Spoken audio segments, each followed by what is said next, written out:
রুমাল গল্পের আসরে তোমাকে জানাই আবারও স্বাগত। আজ যে ছোট গল্পটি পাঠ করছি তার নাম জালিয়াত। লিখেছেন বিভূতিভূষণ মুখোপাধ্যায়।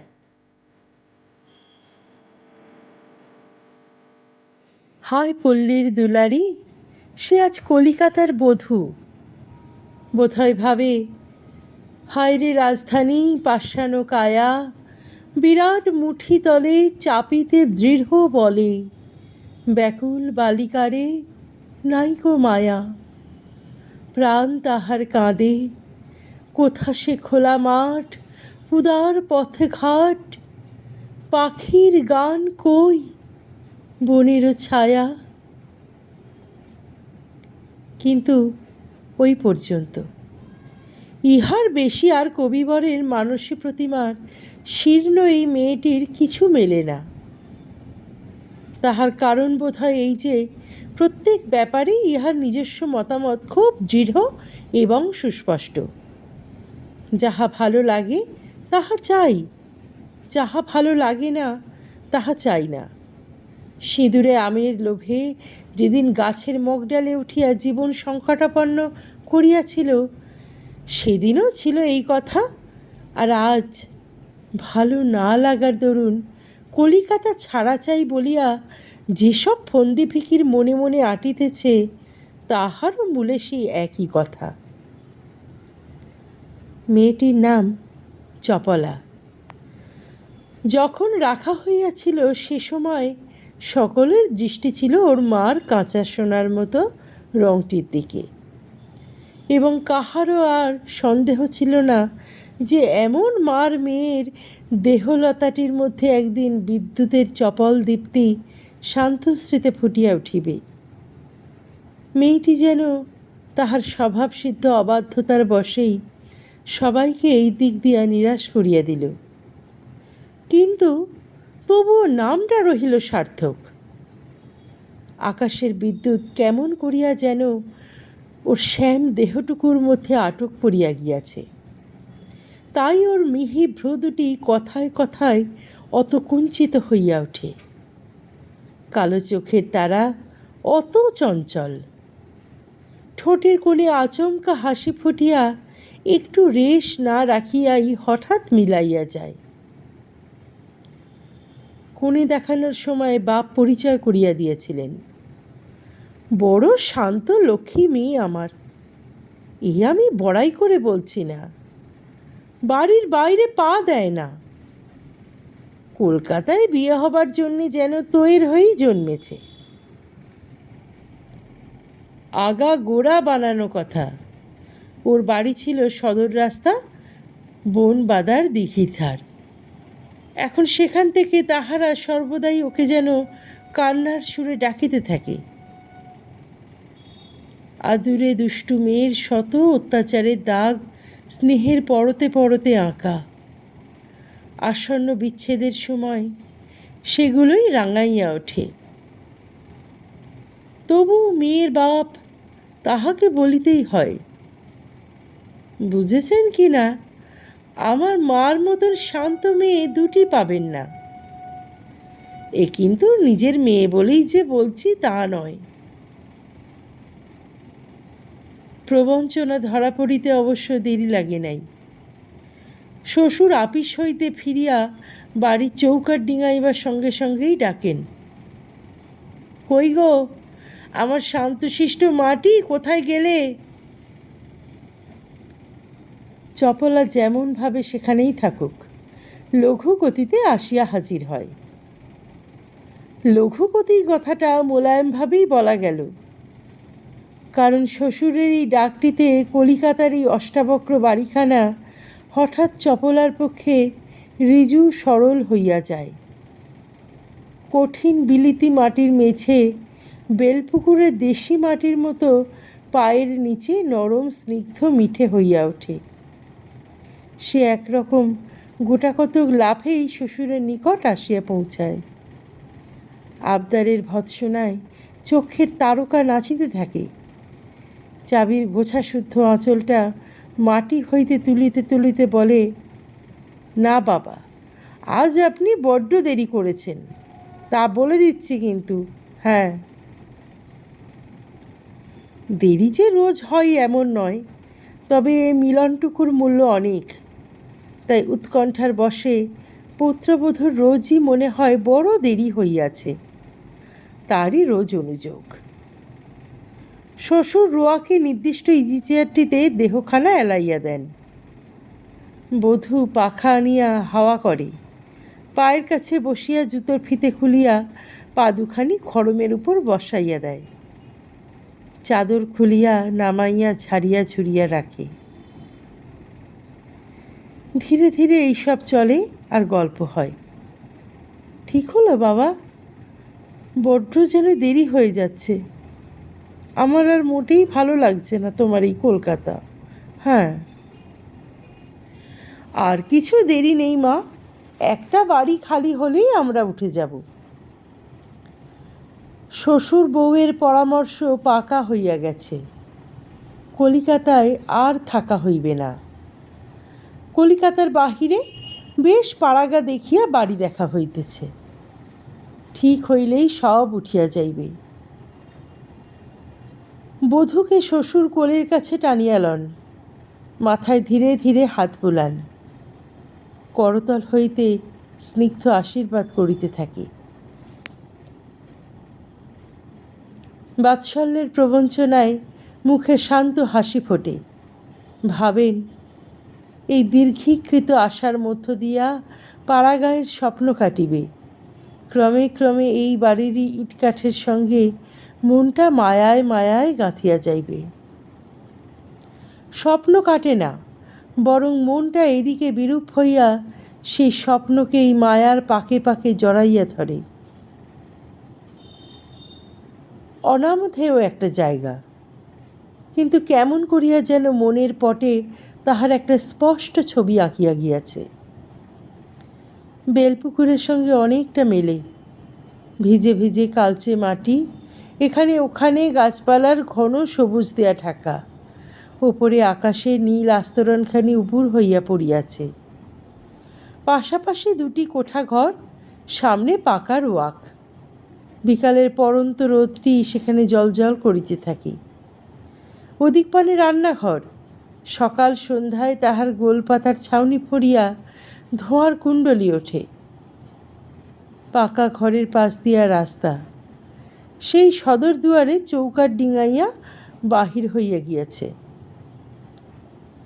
ডাহিনের জামরুল গাছের নিচু দিয়া বাঁয়ে কাহাদের পুকুর, তাহার পুরানো ঘাটের শেষ রানায় কাহাদের ঘোমটা টানা বউ বাসন মাজে। তাহার শাড়ির রাঙা পাড় আর ছোট্ট রাঙা ঠোঁটের মাঝখানে নোলকটি দুলদুল করে। কে সমবয়সী আসিল, বউ হাতের উল্টো দিক দিয়া ঘোমটা উঁচু করিয়া কথা কয়। আর একটু দূরে লতা জড়ানো পুরানো আম গাছের পাশ দিয়া রাস্তাটা ফিরিয়া দুদিক দিয়া বাহির হইয়া গিয়াছে। আম গাছের শিকড়ের কাছে ইঁট নুড়ি খোলামকুচি রাংচিত্রের পাতার ছড়াছড়ি, তাহার সঙ্গে সঙ্গে ছোট ছোট পায়ের মেলা দাগ। মনটি এইখানে আটকাইয়া যায়, যেন নিজেকেই দেখা যায়। গাছের তলায় লুব্ধ দৃষ্টিতে চাহিয়া আছে। অন্যমনস্কতা থেকে হঠাৎ সজাগ হইয়া বধূ হাসিয়া বলে, তা বলে আপনি যেন ভাববেন না বাবা যে আমি সেখানে কচি মেয়েদের মতো পাড়ায় পাড়ায় খেলাঘর রচে কাটাবো। সে ভয় আপনার একটুও নেই বলে দিচ্ছি। কিন্তু দেরি করলে হবে না। হ্যাঁ, মন ভুলাইবার দিকে স্বামীর চেষ্টারও ত্রুটি নাই। ছোট বোন ক্ষান্তমণির ওপর হঠাৎ হঠাৎ অত্যাধিক স্নেহপ্রবণ হইয়া পড়িয়াছে। বলে, খেন্তি, চিড়িয়াখানায় একটা নতুন জন্তু এসেছে, যাবি নাকি দেখতে? ক্ষান্তমণি উৎসাহের সহিত বলে, হ্যাঁ যাব। তাহার পর হঠাৎ একটু সংকুচিত হইয়া মিনতি করে, একটি কথা রাখবে দাদা? কি কথা আবার? বৌদিদিকেও। আর শেষ করিতে সাহস করে না। হ্যাঁ, অত লোকের ঝক্কি বাওয়া সে আমার কুষ্টিতে লেখেনি। এই করিয়া চিড়িয়াখানা, মিউজিয়াম, ভিক্টোরিয়া মেমোরিয়াল হল হইয়া গিয়াছে।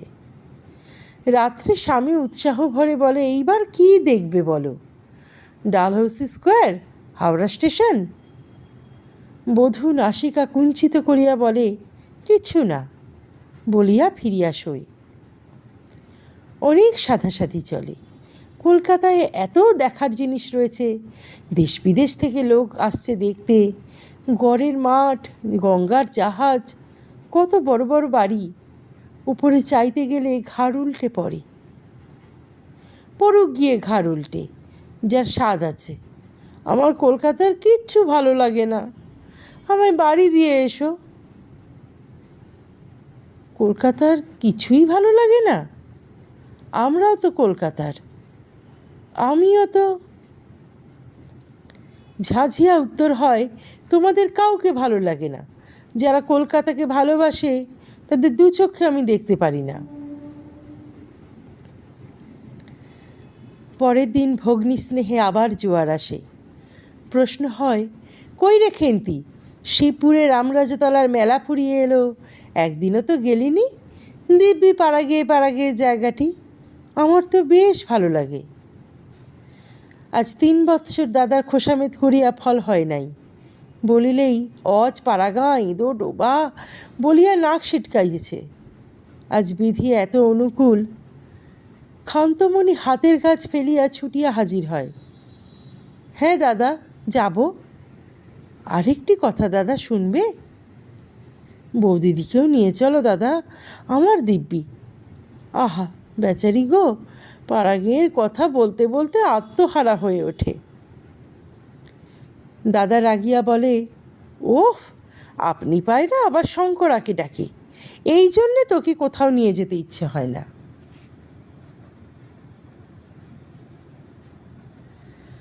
রামরাজা কি বেতাইচণ্ডীতলা হইতে ফিরিয়া ফল হয় উল্টা। পিঁজরার পাখি একবার ছাড়া পাইয়া আবার পিঁজরায় বন্ধ হইলে যেমন অতিষ্ঠ হইয়া ওঠে, মেয়েটির অবস্থা হয় সেই রকম। প্রাণটা আইঠাই করে। প্রতি মুহূর্তে বেলপুকুরের কোনো না কোনো ছিন্ন দৃশ্য চোখের সামনে ভাসিয়া ওঠে। কথায় কথায় ভুল হয়।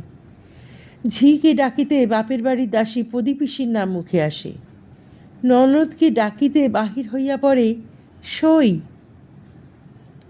ননদ দু একবার ভুলটা ভুলের হিসাবেই ধরে। শেষে, এই যে আসি সই বলিয়া হাসিতে হাসিতে সামনে আসিয়া দাঁড়ায়।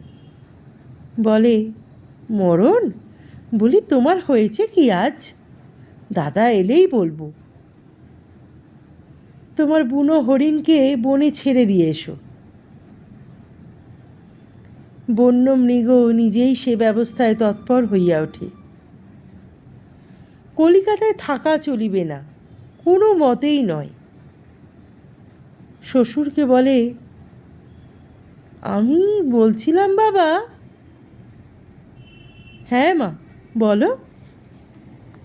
মাস তিনেক পরেই তো আপনি কাজ নিয়ে কমাসের জন্যে ঢাকা চলে যাবেন। এর মধ্যে আমাদের আর নতুন বাসা করে কাজ নেই। আপনারও অসুবিধে বাবা, আর বাসা বদলির একটা হিড়িকও তো কম নয়। খরচ এতগুলি, এই মাঘী গন্ডার দিন।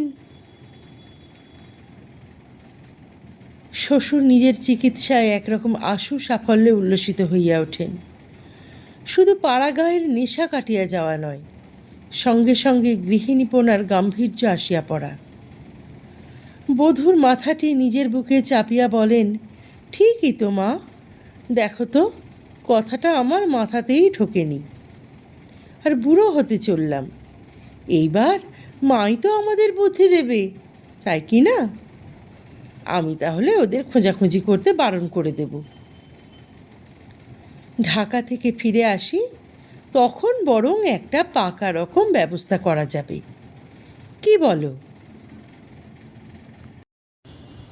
হ্যাঁ, বলিয়া শ্বশুরের বুকে মাথাটি আরও গুঁজিয়া দেয়। ক্ষণেকের জন্য বোধহয় একটু দ্বিধা আসে, সেটুকু কাটাইয়া ধীরে ধীরে আরম্ভ করে। তাই বলছিলাম বাবা। হ্যাঁ মা, বলো। এই বলছিলাম, ততদিন পর্যন্ত না হয় আমাকে একেবারে বেলপুকুরেই রেখে আসুন না। রোগটা মজ্জাগত। এমনভাবে নিরাশ হইয়া চিকিৎসক হাসিবেন কি কাঁদিবেন স্থির করিতে পারেন না। চিকিৎসার নূতন নূতন প্রণালী আবিষ্কার করিতে হয়। এই করিয়া দিন চলে।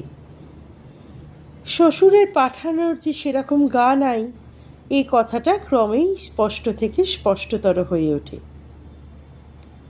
শাশুড়ির কাছে চালাকি করিতে সাহস হলো না, কারণ শাশুড়ি বেটা ছেলে নয়, এবং সেই জন্যে তাহার মতে বোকা নয়, সোজাই কথাটা পড়ে। বাঁকা কথায় তো শাশুড়িকে ভোলানো যাবে না, তাই সোজাসুজিই বলে বসে, বাপ মা ভাই বোন ছোট বোনটি এদের অনেক দিন দেখে নাই, তাই।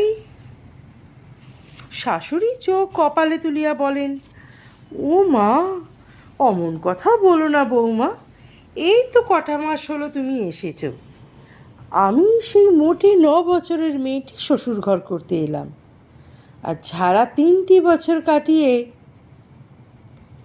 চপলারও আশ্চর্য সীমা থাকে না, বলে, এই কলকাতায় মা?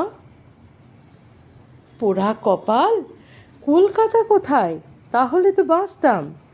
শ্বশুর থাকতেন ডাহা পাড়াগা, মাছের পাড়া। নাইবে সেই আক্রোশ ভেঙে ইচ্ছামতি। খাবার জল চাই, সেই আক্রোশ ভেঙে ইচ্ছেমতি। গা ধোবে, সেই আক্রোশ। ওই যা, বেড়ালটা বুঝি কি ফেললে গো, বলিয়া হয়তো হঠাৎ সে স্থান ত্যাগ করে। স্বামীর উপর উপদ্রব হয়। সে বেচারি জর্জরিত হইয়া অভিমান করিয়া বলে, বেশ তো, বাবাকে মাকে রাজি করাও, আমার রেখে আসতে কি? আমায় যখন ভালোই বাসো না, মিছিমিছি এখানে থেকে কষ্ট পাও কেন? অবাধে মিথ্যা চলে, একেবারে নির্জলা মিথ্যা। বাবা মা তো খুবই রাজি। বাবা বলেন, আমার তো ছুটি নেই, অজিতকে বললেই বলবে পড়ার ক্ষতি হবে, না হয় আসুক না রেখে। মা বলেন, আমার আর কি অমত মা, আহা, এতদিন এসেছ, তবে আজকালকার ছেলের মতো তাদের মতো তো আগে। তা তুমি ঠিক এই রকম করে মাকে বলো তো, বলো, মা অত ঘ্যান ঘ্যান করছে যখন রেখেই আসি। দিন কতকের জন্যে বাবাকে বলে দিও আমার কলেজের ক্ষতি হবে না। স্বামী অতটা বোকা নয়, এ ফন্দি খাটে না। কয়েকদিন আবার মুখ অন্ধকার হইয়া থাকে, কথাবার্তাও বন্ধ। যত সব বেয়ারা আবদার ভাবিয়া স্বামীও কয়েকদিন বেপরোয়া ভাবটা জাগাইয়া রাখে। তাহার পর তাহাকেই মাথা নোয়াইতে হয়। বলে, যা হবার নয় তাই ধরে বসে থাকলে চলবে কেন? বরং চলো দক্ষিণেশ্বর দেখিয়ে আসি। পাড়াগাঁকে পাড়াগাঁও, কলকাতা থেকে অনেক দূরও। বালি হয়ে গেলে বরং নৌকাও চড়া হবে। রাজি? পরামর্শ আঁটা হয়। দুপুরে খান্ত যখন স্কুলে থাকিবে, চপলা গিয়া শাশুড়ির আদেশ লইয়া চইবে, মিউজিয়াম দেখিবার নাম করিয়া। বধূ জিজ্ঞেস করে, তোমারও তো কলেজ আছে। আমার ঘণ্টাখানেক মাথা ধরবে, তারপর খেন্তি চলে গেলে ভালো হয়ে যাবে। কথাটা বুঝিতে একটু দেরি হয়। চপলার স্বামীর মুখের দিকে এক দৃষ্টে চাহিয়া থাকে, শুধু ভ্রুজোড়াটি অল্প অল্প স্ফুরিত হইতে থাকে। তাহার পর হঠাৎ খিলখিল করিয়া হাসিয়া ওঠে, বলে, ও বুঝেছি, বাবা, তোমার দুষ্টু বুদ্ধিও তো কম নয়। প্রশস্ত শান্ত গঙ্গায় নৌকা চড়িয়াই চপলার মনটা প্রসারিত হইয়া পড়ে। ওপারে প্রকাণ্ড ঘাটের নিচে গিয়া নৌকা লাগে। নামিয়াই 1 হাঁটু করিয়া কাদা। এত বড় বিলাসিতা অনেক দিন তাহার ভাগ্যে জোটে নাই। পা টানিয়া টানিয়া চলিতে চলিতে স্বামীর হাতটা ধরিয়া বলে, উফ, বড্ড মজা না? সিঁড়ি বাহিয়া সুবিস্তীর্ণ চত্বর, যেদিকটা ইচ্ছা হনহন করিয়া অনেকটা চলিয়া যায়। পায়ে পায়ে কত দিনের শৃঙ্খল যেন খসিয়া পড়িতেছে। মন্দিরে ওঠে, সুগঠিত সৌম্য মূর্তির আসনে মাথা নোয়াইয়া পড়িয়া থাকে অনেকক্ষণ। কিছুই প্রার্থনা করে না, পড়িয়া থাকার মুক্ত অবসর, তাই পড়িয়া থাকে।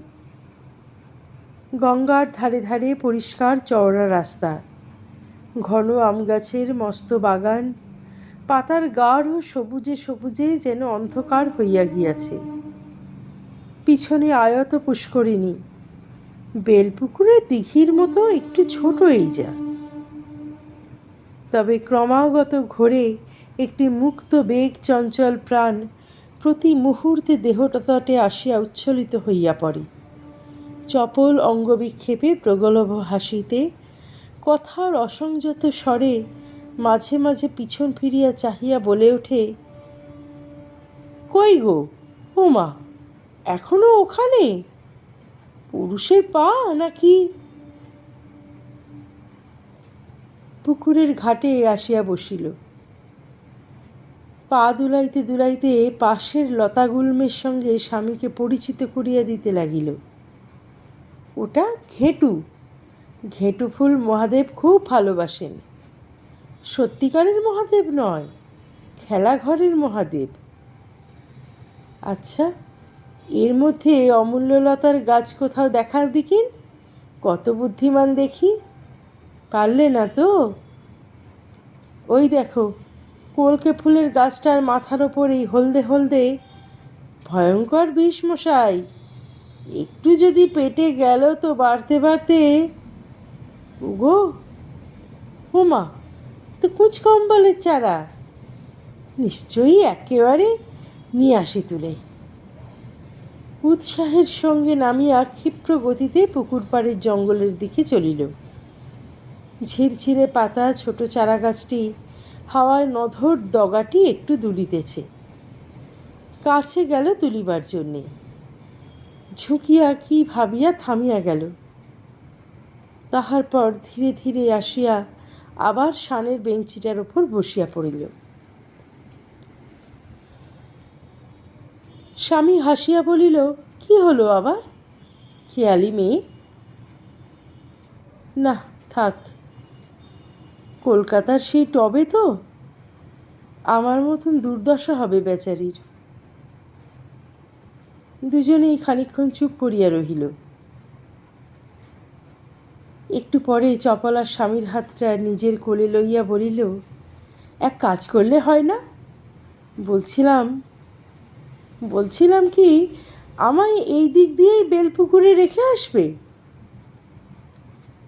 অজিত হাসিয়া দুষ্টুমির সহিত বলিল, বেশ তো, টাকা? আমার হাতে 2 আছা চুড়ি দিচ্ছি। স্বামী কি ভাবিয়া আবার একটু চুপ করিয়া বলিল, সে মন্দ কথা নয়, কিন্তু মাকে কি বলবো? সে আমি ভেবে রেখেছি। বলবে নাইতে গিয়ে ডুবে গিয়েছে। আবার একটু চুপচাপ।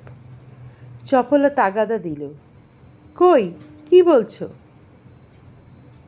স্বামীর হঠাৎ একটি দীর্ঘশ্বাস পড়িল, কিন্তু মনের ভাবটা গোপন করিয়া হাসিয়া বেশ উৎসাহের সঙ্গে বলিল, উফ, খাসা হয়।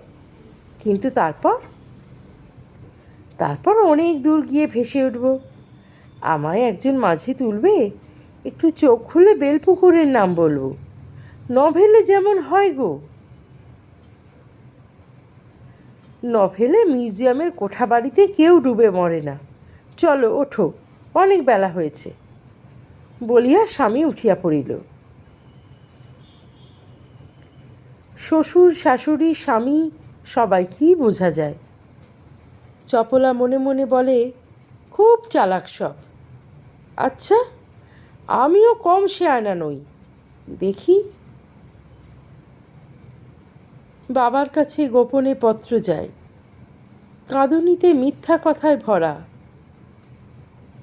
এরা সব মারে, ঘরে চাবি দিয়ে রাখে। দু চক্ষের বিষ হয়ে আছি। কখনো কখনো এমনও থাকে, পাড়ার মেয়েদের কাছে আর আমার মুখ দেখাবার জো নেই। যেই দেখে সেই বলে, ও মা, কেমন পাষাণ বাপ মা গো, এতদিন হলো মেয়েকে পাঠিয়েছে, একবার নিয়ে যাবার নাম করে না। এই তো দুধের মেয়ে, আহা গো। চিঠি যা আসে তাহাতে এসবের উত্তর হিসাবে কিছুই থাকে না, একরাশ উপদেশ থাকে মাত্র। চপলা মনে মনে বলে, চপির ভাগ্যে সব সমান। আচ্ছা, বেশ। দুপুরবেলা শ্বশুর আপিসে, স্বামী কলেজে, ননদ স্কুলে। চপলা শাশুড়ি আর পিসশাশুড়িকে রামায়ণ পড়িয়া শুনাইতেছিলেন। তাহারা একে একে ঘুমাইয়া পড়িলেন। বারান্দায় আসিয়া দাঁড়াইল। চাওয়া যায় না, মনে হয় সারা কলিকাতাটায় যেন আগুন লাগিয়াছে। উঁচু নিচু লক্ষ বাড়ির দেয়াল বাহিয়া ছাদ ফুরিয়া শিখা লকলক করিয়া উঠিতেছে। কিরকম একটা সাদাটে নীল আগুনের, যাতে একটুও ধোঁয়ার স্নিগ্ধতা নেই। চিঠি আছে। সঙ্গে সঙ্গে সদর দরজায় পিয়নের মুঠির ঘা পড়িল। চপলা তাড়াতাড়ি নামিয়া যাইতে যাইতে দরজার ফাঁক বাহিয়া একখানি পোস্টকার্ড উঠানে আসিয়া পড়িল। বাবার চিঠি, শ্বশুরকে লেখা। পড়িল। মামুলি চিঠি, তাহার উল্লেখও নাই। আশা করি বাড়ির সর্বাঙ্গীন কুশল। এরই মধ্যে সে যতটুকু আসিয়া পড়ে। স্বামীর পরিবার ঘরে গিয়া বসিল। এটা সেটা লইয়া খানিকটা নড়াচড়া করিয়া আবার বাবার চিঠি লইয়া পড়িল। বাবার চমৎকার লেখা। এদের বাড়িতে কাহারও লেখা এমন নয়। বলিতে নাই গুরুজন, কিন্তু শ্বশুরের লেখা তো একেবারেই বিশ্রী। স্বামীর লেখাটা অত খারাপ নয় বটে, তা বলিয়া বাবার লেখার সামনে ঘেঁষিতে পারে না। স্বামীর গানের খাতাটা টানিয়া লইয়া তুলনা করিতে লাগিল। কিসে আর কিসে! ডাগর ডাগর ছাপার মতো অক্ষর, ওপরে ঢেউ খেলানো মাত্রা, সে এক জিনিসই আলাদা। স্বামী বলে, একটু কাঁচা লেখা। কী সব পাকা লেখারে নিজেদের! লেখার দিকে বাবার ঝোঁক ছিল বড্ড। চপলাকে লইয়াও অনেক চেষ্টা করিয়াছিলেন। একেবারে বাবার মতো লেখা হওয়া বরাতের কথা, তাহা হইলেও স্বামীকেও সে খুব হারাইয়া দিতে পারে।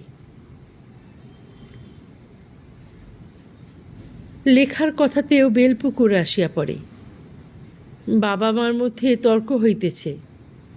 বাবা বলিতেছেন, চপির লেখা দেখেই তো ওর শ্বশুর পছন্দ করে ফেললে।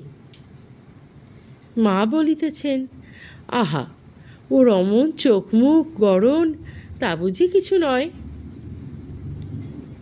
আজকাল শ্বশুরবাড়িতে নানা মুখে প্রশংসা শুনিয়া মার মতো গুমরে চোখ মুখ গড়ন সম্বন্ধে একটু কৌতূহল হইয়াছে, একটা সজ্ঞানতা আসিয়া পড়িয়াছে। টেবিলের উপর হইতে হাত আরশিটা তুলিয়া লইয়া প্রতিচ্ছায়ার দিকে চাহিল, হাসি হাসি সলজ্জ, যেন অন্য কাহার চোখ। বাপের বাড়ির আরশিতে এরকম ছায়া পড়িত না। যত চায় চোখ দুটো যেন লজ্জায় ভরিয়া আসে। ছাই চোখ মুখ, ছাই গড়ন বলিয়া আরশিটা রাখিয়া দিল। অন্যমনস্ক হইয়া কলমটা লইয়া পোস্টকার্ড দেখিয়া লিখিতে লাগিল। অনেক দিন যাবৎ আপনাদের কোনো সংবাদ না পাইয়া ঘাড় নাড়িয়া নাড়িয়া মিলাইতে লাগিল। বেশ একটু আদল আসে, তবুও অনেক দিন অভ্যাস ছাড়িয়া গিয়েছে। কীরকম একটা ঝোঁকের বশে লিখিতে লাগিল, অনেক দিন যাবৎ, 2বার 4বার 8বার 10বারেরটা অনেকটা মেলে, এখনও আছে তফাৎ, তবে বাপের মেয়ের লেখা বলিয়া দিব্য চেনা যায় বটে। হঠাৎ কথাটা যেন মাথায় পাক দিয়া ঘুরাইতে লাগিল। বাপের মেয়ের লেখা। চপলা আস্তে আস্তে কলমটা রাখিয়া দিয়া জানালার বাহিরে চাহিয়া দাঁতে নখ খুঁটিতে লাগিল। দৃষ্টি স্থির, ভ্রু দুটি কঞ্চিত হইয়া খয়েরের টিপের কাছে একসঙ্গে মিলিয়া গিয়াছে। ক্রমে তাহার বুকের ঢিপঢিপানিটা বাড়িয়া গেল, সমস্ত মুখটা উজ্জ্বল হইয়া উঠিল এবং ঠোঁটের কোণে নিতান্ত অল্প একটু হাসির আভাস ফুটিয়া উঠিল। বাপের মেয়ের লেখা, আর যদি ওইটুকু তফাতও মিলাইয়া ফেলা যায়। মাথার মধ্যে একটি মতলব জাঁকিয়া উঠিতেছে। চপলা এক মনে সেটিকে ভালো করিয়া পরিস্ফুট করিয়া তুলিল। একবার উঠিয়া একটু ঘুরিয়া আসিল। শাশুড়িরা অকাতরে ঘুমাইয়াছেন। শ্বশুরের ঘড়িতে মোটে 1টা বাজিয়াছে। স্বামীর কলেজ বোধহয় আজ 4টে পর্যন্ত, এখনও ঢের সময়। ঘরে আসিয়া পোস্টকার্ডটি সামনে বইয়ের তারার গায়ে হেলান দিয়া রাখিল।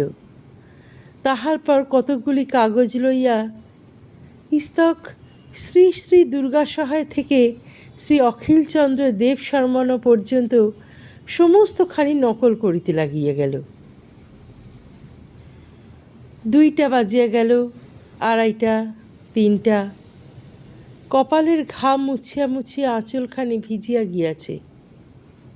তাহা যাক, ওদিকে প্রত্যেক অক্ষরের বাঁক, কোন না কোন মাত্রা একেবারে বাবার লেখার মতো হইয়া গিয়াছে। মেয়ে লিখিয়াছে বলিয়া চিনুক দেখি, কে চিনিবে। তাহার পর আসল কাজ, যার জন্যে এত মেহনত। বাপের বাড়ির চিঠি থেকে অক্ষর বাছিয়া বাছিয়া একটা আলাদা কাগজে সন্তর্পণে লিখিল, পুনশ্চ। আর বৈবাহিক মহাশয়, আপনার বেহান কয়দিন থেকে একেবারে শয্যা ধরা। একবার চপুকে দেখিবার জন্যে বড়ই ব্যাকুল হইয়াছেন। শ্রীমান অজিত বাবা জীবনের সহিত অতি সত্বর পাঠাইয়া দেন তো ভালো হয়। ইতি অখিলচন্দ্র দেব শর্মণ। কাগজখানি পোস্টকার্ডের পাশে একেবারে সাঁটিয়া ধরিল। অবিকল বাবার লেখা। চপলা লেখাটুকু আরও 8-10 বার ভালো করিয়া মক্ষ করিয়া লইল। তারপর সর্বসিদ্ধিদাত্রী দুর্গাকে স্মরণ করিয়া সমস্তটুকু বাবার পোস্টকার্ডে ঠিকানা লেখার দিকে খালি জায়গাটুকুতে সাবধানে লিখিয়া ফেলিল। লিখিয়াই তাহার মুখটা শুকাইয়া গেল। কলম রাখিয়া দিয়া বলিল, ওই যা! ঠিকানার কালির সঙ্গে এ কালি মোটেই মিশ খায় না। উল্টাইয়া পাল্টাইয়া 2 পিঠ তুলনা করিতে লাগিল। না, এ স্পষ্ট বোঝা যাইতেছে আজকের সদ্য লেখা। এ চিঠি দিলেই তো সর্বনাশ, না দেয়াও বিপজ্জনক। এখন উপায়?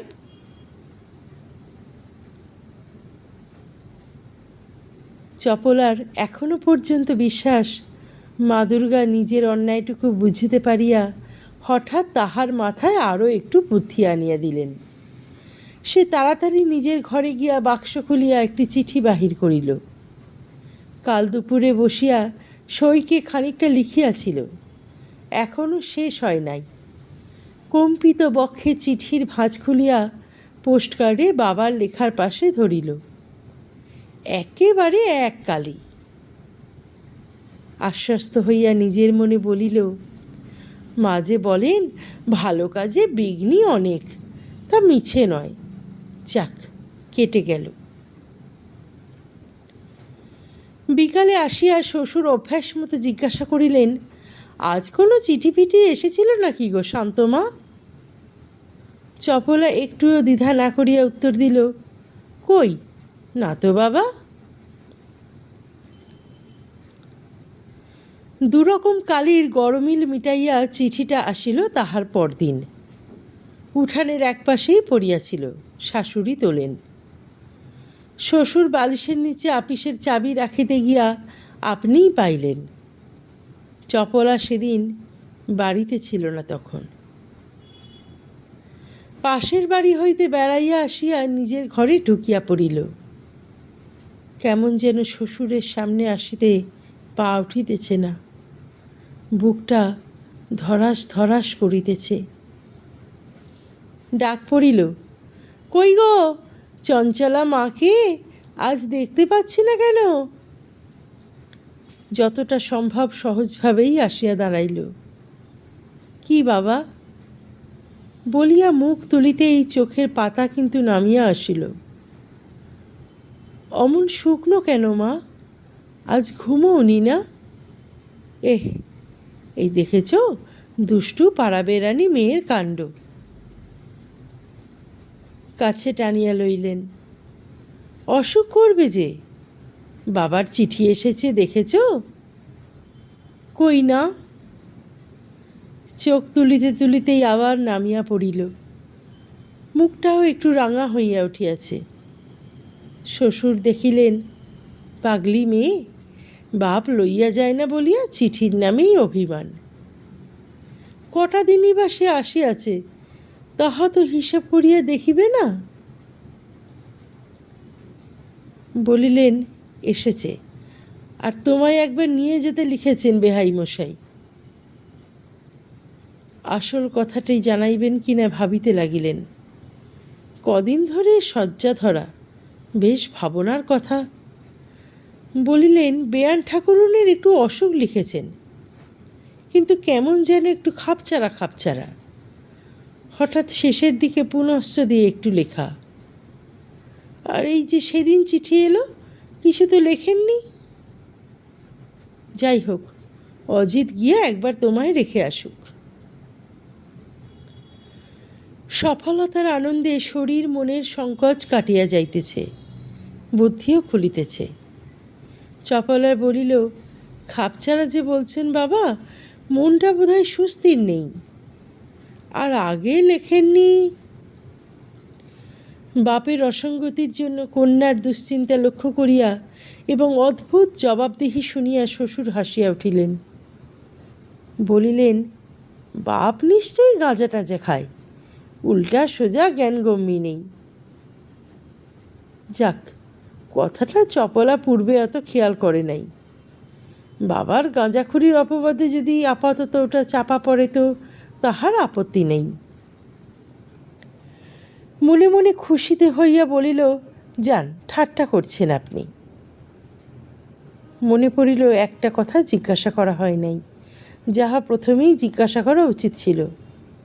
প্রশ্ন করিল, মার কি খুব অসুখ নাকি বাবা? আমার তো ভয়ে হাত পা যেন অবশ হয়ে আসছে। হঠাৎ যেতে বলা কেন রে বাপু? মুখটাও বিমর্ষ করিবার চেষ্টা করিল। সরল আনন্দকে কৃত্রিম বিষাদে চাপা দিতে পারিল না। সেটুকু শ্বশুরের লক্ষ্য এড়াইল না। তবে বাৎসল্য নাকি নিজেকেই নিজে প্রবঞ্চিত করে, তাই ভাবিলেন। আহা, বড় ছেলে মানুষ, বাড়ি যাওয়ার আহ্লাদেই ও এখন আত্মবিস্মৃত। ভালোই, যত ভুলিয়া থাকেন। উত্তর দিলেন, না না, এই সামান্য একটু জ্বর, তবে দেখতে যখন চাইছেন দেখে এসো একবার। মুখে সহজ প্রফুল্লতা ভাবটা টানিয়া রাখিবার চেষ্টা করিলেন। বধূরও লক্ষ্য এড়াইল না। শ্বশুরকে প্রবঞ্চনা করার জন্যে একটু অনুতাপও বোধহয় হইল।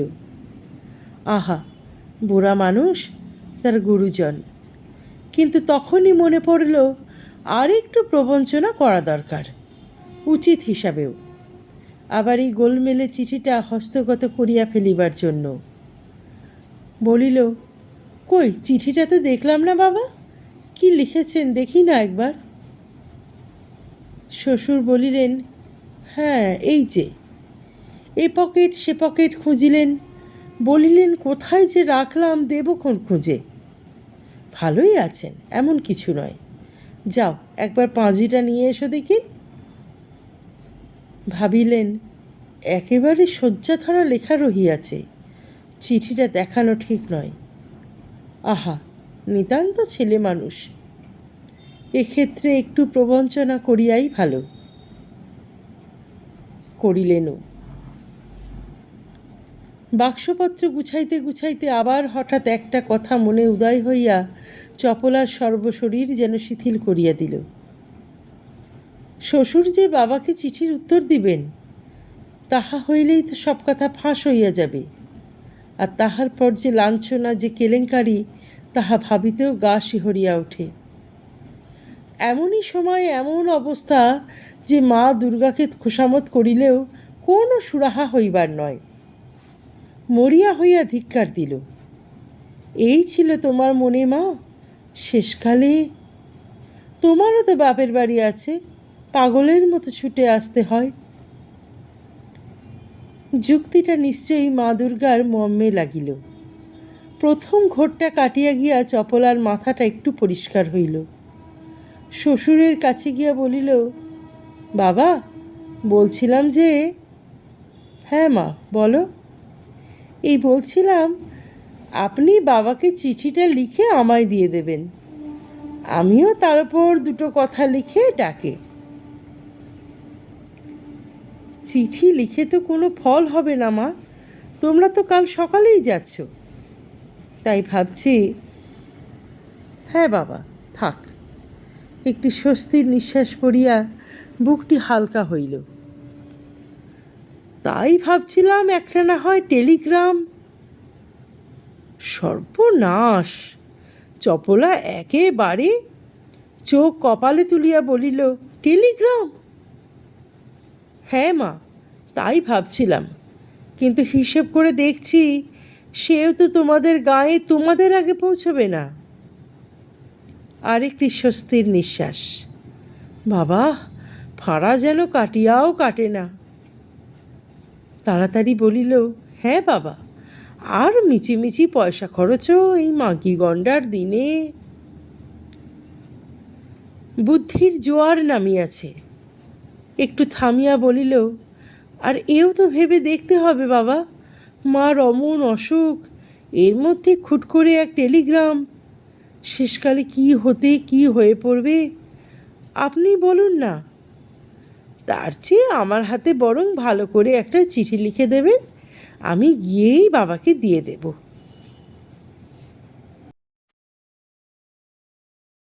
আজকের গল্পটি কেমন লাগলো? তোমার মূল্যবান মতামত অবশ্যই কমেন্ট বক্সে লিখে জানিও। গল্পটি ভালো লাগলে শেয়ার করে দিও পরিচিত এবং প্রিয়জনদের সঙ্গে। আর যারা এখনও চ্যানেলটি সাবস্ক্রাইব করনি, তারা অবশ্যই চ্যানেলটি সাবস্ক্রাইব করুন। অনেক ধন্যবাদ। নমস্কার।